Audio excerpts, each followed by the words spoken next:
पीने का बहाना चाहिए।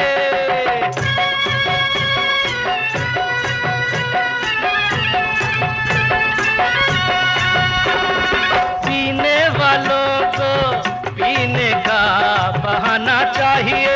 अरे पीने वालों को पीने का बहाना चाहिए। मुखी हो या पारो की फर्क पैंदा यारो, चंद्रमुखी हो या पारो कोई फर्क नहीं है यारो। यारों को तो जीने का बहाना चाहिए। पीने वालों को पीने का बहाना चाहिए। अरे यह है नीमच का डॉक्टर राजेंद्र प्रसाद स्टेडियम। यहाँ पर फुटबॉल प्रतियोगिताओं के आयोजन खूब हुआ करते थे और आज भी यहाँ पर कुछ खिलाड़ी तो प्रैक्टिस करने जरूर आ रहे हैं, लेकिन दिन पर दिन यहाँ पर तादाद कम होती जा रही है क्योंकि अब यह स्टेडियम कम और शराबियों का अड्डा ज़्यादा बनता जा रहा है। आखिर नगर पालिका इसकी इतनी उपेक्षा क्यों कर रही है या ये सब नगर पालिका के संरक्षण में चलता है? यहाँ पर जिस तरह से शराब की बाटलें और गिलास और अन्य सामग्रियाँ मिलती है, काफ़ी शर्मसार करती है कि एक खेल के मैदान में इन सब चीज़ों का क्या खेल के यहाँ पर प्रैक्टिस करने आते हैं उनको यही राह दिखाई जा रही है कि शराब के बिना खेल अधूरा है। ऐसी कई दृश्य यहाँ पर हमने देखे। खिलाड़ी प्रैक्टिस तो कर रहे थे, लेकिन क्या करें, यहाँ पर जो आम आदमी भी आते थे सुबह सुबह टहलने, वो भी अब दिन पर दिन कम होते जा रहे हैं क्योंकि यहाँ पर अगर देखने को मिलता है तो या तो खच्चर घास चरते नज़र आते हैं, खिलाड़ी तो बहुत कम नज़र आते हैं। अब तो ये खच्चरों के घास चरने का भी मैदान बन चुका है और फिर दिन में तो खच्चर अपना यहाँ पर बोलबाला दिखाते हैं और शाम को ये शराबियों का अड्डा नज़र आता है। आखिर डॉक्टर राजेंद्र प्रसाद स्टेडियम के ऐसे हाल क्यों? नाम जरूर इसका डॉक्टर राजेंद्र प्रसाद स्टेडियम है, लेकिन ना तो यहाँ पर डॉक्टर राजेंद्र प्रसाद की कोई प्रतिमा नज़र आती है, ना कोई उनके बारे में कुछ जानकारी। यहाँ पर एक पवेलियन जरूर बना दिया गया है, पर उस पवेलियन का भी क्या कि जब ये रात को शराबियों का अड्डा बन जाता हो। ऐसे खेल मैदान भले ही बना दिए जाते हैं, लेकिन नगर पालिका द्वारा यहाँ पर मेंटेनेंस के नाम पर लगता है कुछ भी नहीं है। यहाँ का शौचालय देख लो तो आप शर्मा जाओगे। अगर आपको शहर की स्वच्छता का जो नाजरा सुनने को मिला कि 90 से भी ज़्यादा रेटिंग आई है नीमच शहर की, तो यहाँ का शौचालय भी साबित करता है और इस मैदान की गंदगी भी साबित करती कि वाकई सफाई के क्या हालात है।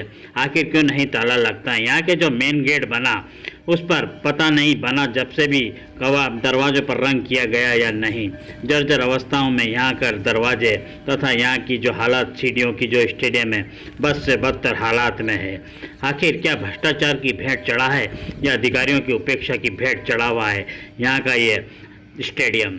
क्या यहाँ पर कोई बड़ा जिम्मेदार अधिकारी यहाँ पर आके देखता है या हमें तो पता नहीं कि यहाँ पर जिले में कई कलेक्टर भी आए और चले गए और वो यहाँ पर कितनी बार आए और कितना निरीक्षण किया हमें नहीं मालूम। खेल के नाम पर अब नीमच धीरे धीरे अपनी पहचान भी खोता जा रहा है क्योंकि हालात ही कुछ ऐसे हैं।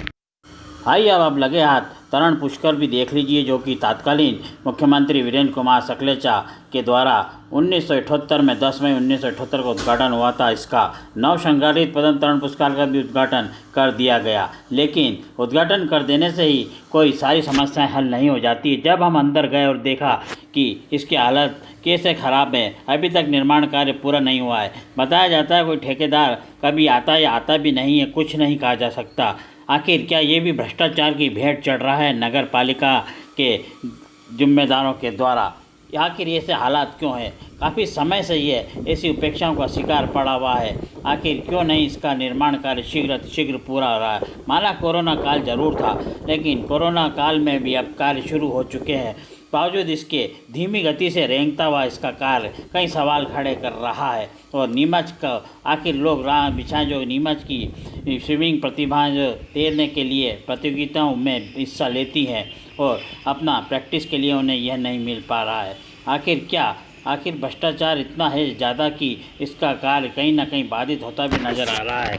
इतनी क्या जल्दी थी कि उद्घाटन कर अपने नाम के यहाँ पर नेम प्लेटें लगा दी गई और हालात बस से बदतर नज़र आए। आखिर क्या कार्य प्रणाली है ये आप भी अच्छी तरह जानते हैं, शहरवासी भी अच्छी तरह जानते हैं और हम भी अच्छी तरह जानते हैं। तो आखिर इन सब समस्याओं से और नीमच के राजेंद्र प्रसाद स्टेडियम को शराबियों के अड्डे से कब छुटकारा मिलेगा? पुलिस पंचायत के लिए संजय गोड़।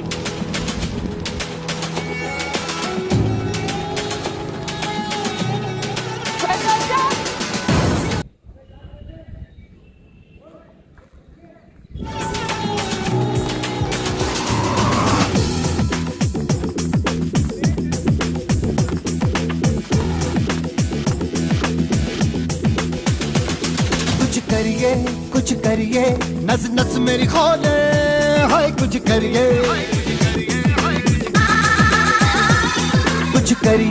कुछ करिए बस बस बड़ा बोले, अब कुछ करिए। ओ कोई तो चल जिद फड़िए, तू बेतरिए या मरिए, हाय कोई तो चल जिद फड़िए, तू बेतरिए या मरिए।